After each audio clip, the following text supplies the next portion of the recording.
Communes qui ne veulent pas alourdir la fiscalité par rapport à leurs concitoyens, qui veulent essayer de garder le niveau des services publics, ne peuvent jouer que sur deux points, les investissements, voire dans certains cas, les baisses d'accompagnement des associations.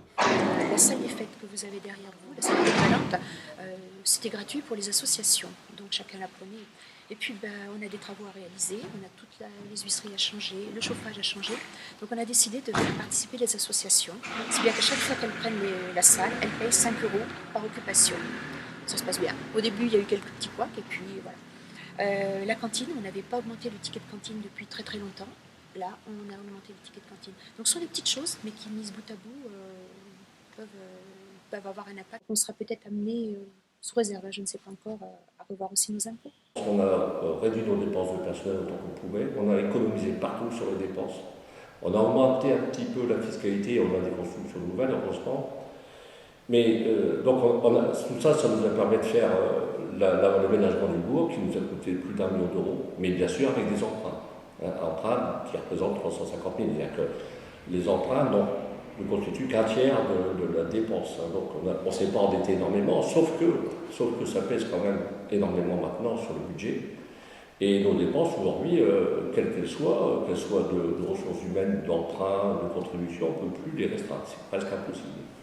Alors, quand on ne peut plus trouver d'économie sur les dépenses, il faut essayer de retrouver sur les recettes. Sauf que l'augmentation de la fiscalité, je ne peux pas l'augmenter à l'infini. Le budget d'une commune comme Saint-Paul, comme d'autres communes rurales du même type, c'est 45% de dotation, 45% de fiscalité. Donc les ressources propres du patrimoine, c'est 10%.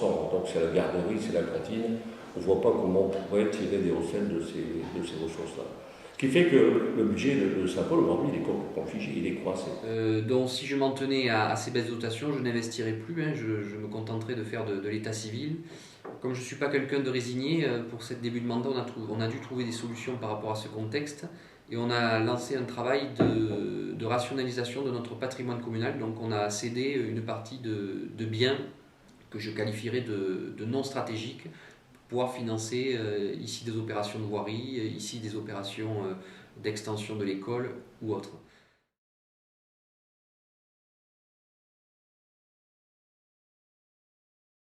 On nous incite, si vous voulez, à mutualiser, n'est-ce pas, mutualiser, notamment au niveau de l'intercommunalité. On nous incite aussi à nous regrouper, les communes nouvelles notamment. Et ça, c'est vrai que c'est à l'ordre du jour à Croignon, avec la commune voisine de Camarsac, avec qui nous avons une école commune. Je pense à la mutualisation de certains emplois comme la police municipale, pour laquelle nous avons un projet commun avec la ville de Langon. Je pense aussi en termes de matériel avec les services techniques d'autres communes et d'autres pistes aussi en ce qui concerne la mutualisation des services avec la communauté de communes. Je pense notamment au service urbanisme qui vient d'être créé.